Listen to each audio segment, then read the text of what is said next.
मैं हूं कपिल और आप देख रहे हैं नेक्स्ट 9 न्यूज। हम बात कर रहे हैं महाराष्ट्र की।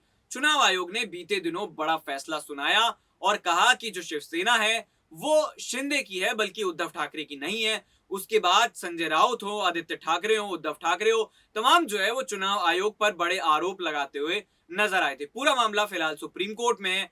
आज इस मामले की सुनवाई की जाएगी, लेकिन क्या यह मामला सुप्रीम कोर्ट में जिस तरीके से पहुंचा है और कहा गया है कि इसकी सुनवाई न सिर्फ जल्दी होनी चाहिए बल्कि इस पर बड़ा फैसला भी जल्द आना चाहिए।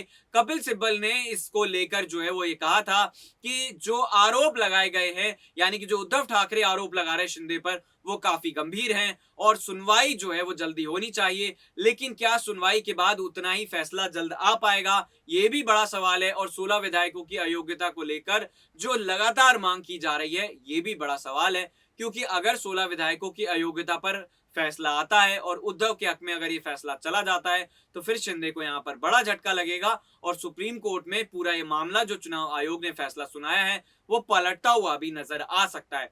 हालांकि तमाम जो पार्टियां हैं, खासतौर पर बीजेपी और एकनाथ शिंदे, उनकी नजरें सुप्रीम कोर्ट पर होंगी। और जिस तरीके से लगातार पारदर्शिता को लेकर ये कहा जा रहा है कि जो शब्द बाय शब्द है, यानी कि जो वर्ड टू वर्ड है, वो क्या सुनवाई हो रही है, कपिल सिब्बल क्या कह रहे हैं, जवाब सुप्रीम कोर्ट में जो जज है वो क्या दे रहे हैं, ये वेबसाइट पर सुप्रीम कोर्ट की नजर आएगा। तो इसी को लेकर लगातार ये भी कहा जा रहा है कि हाल ही में जिस तरीके से राजनीति में बदलाव देखने को मिले, महाराष्ट्र के मुख्यमंत्री एकनाथ शिंदे और उनके खेमे में जो विधायक हैं, उनके खिलाफ लंबित अयोग्यता पर कार्रवाई का फैसला जल्द लिया जाए। शिवसेना ने ये कहा, यानी कि जो उद्धव ठाकरे वाली शिवसेना है, उसने कहा कि लोकतांत्रिक भावना को कायम रखने का ये एकमात्र तरीका रहेगा। और उन्होंने ये कहा कि पार्टी ने महाराष्ट्र के तत्कालीन राज्यपाल बीएस कोश्यारी के पिछले साल शिंदे को ऐसे समय में मुख्यमंत्री के रूप में शपथ दिलाने के फैसले पर सवाल उठाया, जबकि उनके तथा और अन्य विधायकों के खिलाफ अयोग्यता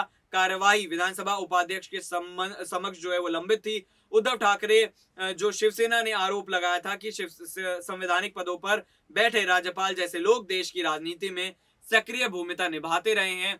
तो यानी बड़े सवाल यहाँ पर खड़े हो रहे हैं और इन्हीं के साथ आपको छोड़े जा रहे हैं कि क्या सुप्रीम कोर्ट जो चुनाव आयोग ने फैसला दिया है उसको पलट देगा, 16 विधायकों की अयोग्यता पर क्या फैसला आएगा। और ऐसे में बड़ा सवाल यह है कि जिस तरीके से लगातार उद्धव ठाकरे के राजनीतिक भविष्य को लेकर सवाल खड़े हो रहे हैं, सवाल क्या शिंदे को लेकर भी इसी तरह के खड़े होते हुए नजर आएंगे। इन्हीं सवालों के साथ छोड़े जा रहे, देखते रहिए नेक्स्ट 9 न्यूज। इस खास पेशकश में इतना ही।